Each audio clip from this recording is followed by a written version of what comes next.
Grandpa Ned had always been the kind of man who noticed things, the subtle shift in someone's tone, the way a door didn't quite close like it used to, the missing corner of a photograph that suggested someone had been holding it. At 78 years old, with hands gnarled by decades of carpentry and eyes that still sparkled with mischief, he'd earned his reputation as the family's quiet observer. So when his daughter started visiting him every single day to help out, those keen eyes of his started seeing patterns that didn't quite add up. It began innocently enough 3 months ago. Linda, his youngest daughter, had started dropping by his modest 2-story home in suburban Pittsburgh with increasing frequency. At first, it was twice a week, then every other day, and finally, without fail, every single afternoon at precisely 2:30 p.m. "Just checking on you, Dad," she'd say, breezing through his front door with her oversized purse and that smile that reminded him so much of her late mother. "Thought I'd tidy up a bit. You know how messy this place gets." The thing was, Ned's house wasn't messy. He'd been living alone for 6 years since Margaret passed, and he'd developed his routines. Dishes washed immediately after use, bed made military style every morning, newspapers stacked neatly by the recycling bin. He'd been taking care of himself just fine, thank you very much.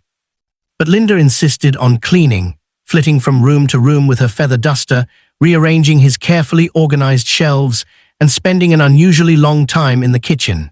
She'd open drawers, peer into cabinets, and occasionally disappear into the pantry for several minutes at a time. Whenever Ned would offer her tea or try to sit and chat, she'd wave him off. No, Dad, you just relax. Let me take care of things." At first, Ned chalked it up to her being a good daughter. Linda had always been the attentive one, the one who remembered birthdays and called to check if he'd taken his blood pressure medication.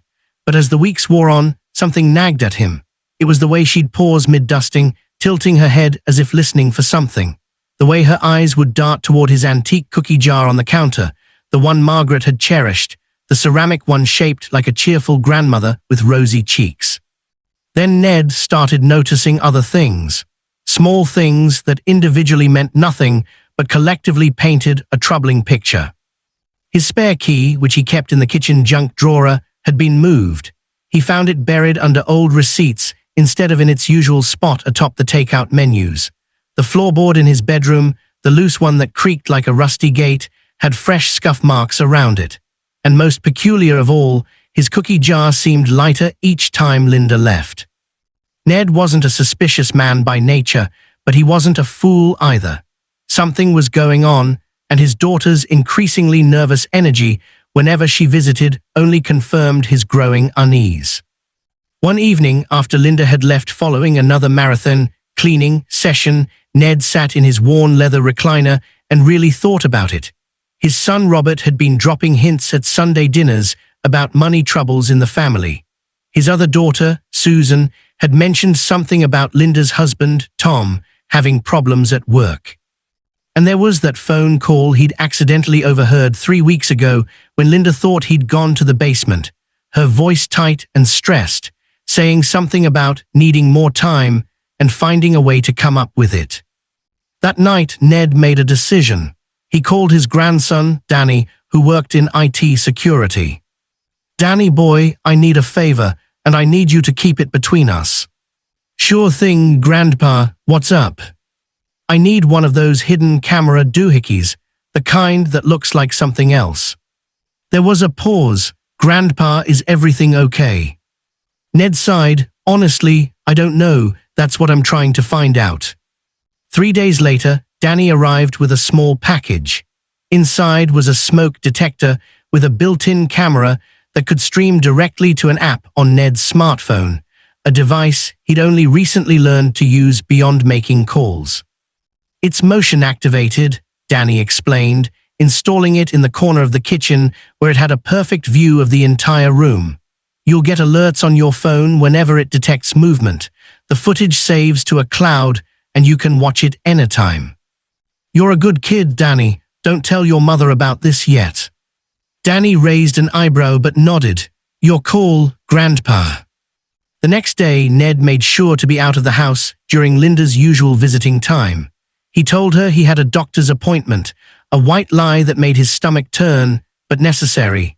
He parked his old Buick 3 blocks away and waited, watching his phone like a hawk. At 2:31 p.m., his phone buzzed. Motion detected. With trembling fingers, Ned opened the app and watched the live feed. Linda entered the kitchen, looking around cautiously.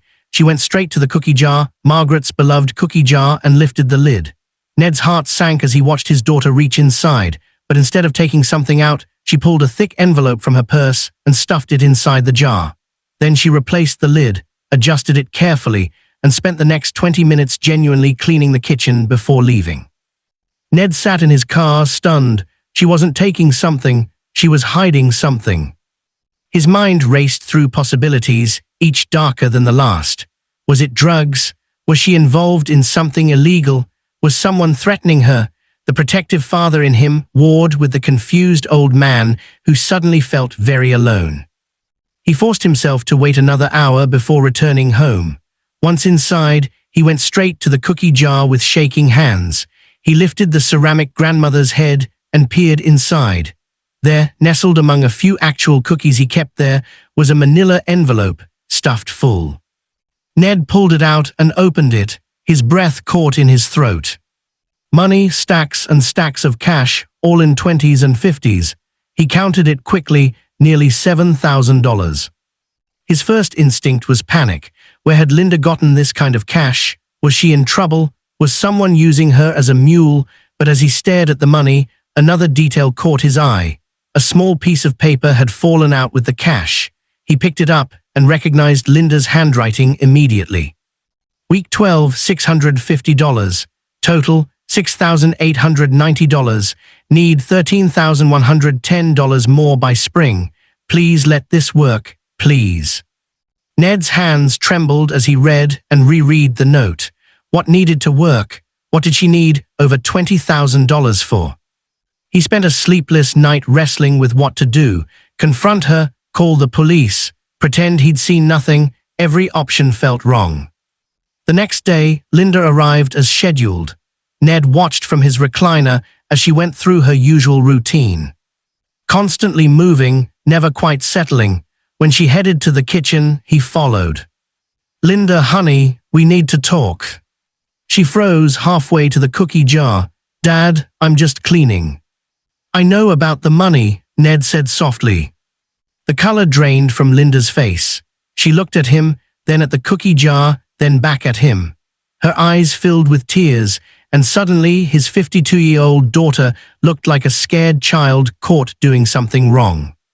I can explain, she whispered.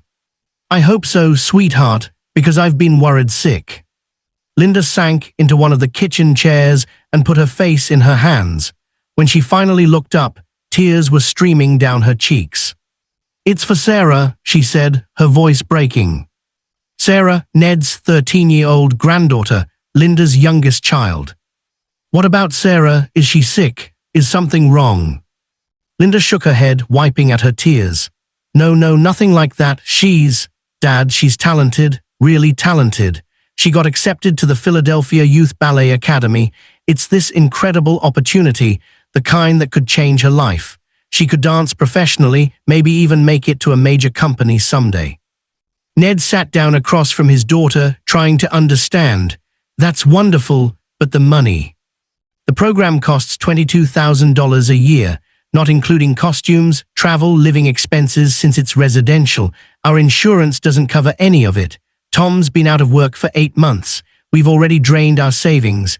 I've picked up extra shifts at the hospital, but it's not enough. Sarah doesn't know we can't afford it. She's so excited, Dad. It's all she talks about. So you've been hiding cash in my cookie jar. Linda laughed through her tears, a slightly hysterical sound. I know how crazy it sounds, but Tom doesn't know I've been taking extra nursing shifts, overnight ones, weekend ones. He'd be furious if he knew. His pride is already hurt enough about the job situation. I've been doing private care work too, off the books. Every dollar I make, I've been hiding here because I knew he'd never find it. I thought if I could just save enough without him knowing, I could present it as a solution. Tell him I'd been saving from my regular job. I was going to tell you eventually, ask permission to use your jar as my secret bank, but I just I couldn't find the words. Ned sat back, absorbing this. His daughter, exhausted and desperate, working herself to the bone in secret, hiding money in her elderly father's kitchen like some kind of reverse thief, all for her child's dream. "Why didn't you just ask me for help?" Ned asked quietly. "Because you've already done so much for all of us. You helped Robert with his down payment. You paid for Susan's wedding. You worked your whole life to give us everything. I can't keep taking from you." Ned reached across the table and took his daughter's work-roughened hands in his own. "Linda, my girl, do you know why your mother loved that cookie jar so much?" Linda shook her head, confused by the change in subject. "Because her grandmother had one just like it, and when your mother was 16, she wanted to go to a summer art program but couldn't afford it. Her grandmother kept a cookie jar in the kitchen, and one day she told your mother to look inside. There was enough money for the program and supplies. Her grandmother had been saving for her." Fresh tears spilled down Linda's cheeks. "Your mother never got to be an artist professionally," Ned continued, "but she told me once that those 6 weeks changed her life. Not because of what she learned about painting, but because of what she learned about being seen, being supported, being worth someone's sacrifice." He squeezed Linda's hands. "That cookie jar has always been about investing in dreams, sweetheart. Your mother would be furious with me if I didn't help Sarah reach for hers." "Dad, I can't ask you to." "You're not asking, I'm offering, insisting, actually." Ned stood up and walked to a cabinet above the refrigerator, one Linda had never seen him open during her cleaning visits. He pulled out a lockbox and set it on the table. "I'm an old widower living in a paid-off house on a decent pension and some smart investments," he said, opening the box. Inside were neat stacks of bills and a bank book. "What exactly do you think I'm saving all this money for? I can't take it with me, and I'd much rather see it make a difference now." "The full amount for the year, and we'll figure out next year when we get there. Maybe Sarah can audition for scholarships. Maybe Tom will find work. Maybe we all chip in. But this year, you tell that granddaughter of mine that her Grandpa Ned is proud as hell of her, and she better dance her heart out." Linda sobbed and threw her arms around her father, and Ned held his baby girl while she cried, from relief, from exhaustion, from love. Later, after Linda had left with promises to talk to Tom and to bring Sarah by for a proper celebration, Ned sat alone in his kitchen. He looked at the ceramic grandmother cookie jar, Margaret's beloved treasure, now a vessel for secret savings and answered prayers. He thought about calling Danny to remove the camera, but then decided against it, not because he didn't trust Linda, but because the camera had helped him see the truth. Not the truth he'd feared, but the truth he should have known all along. His family was still taking care of each other, just as he and Margaret had taught them to do. And sometimes, Ned thought with a smile, the best way to take care of each other is to let yourself be caught.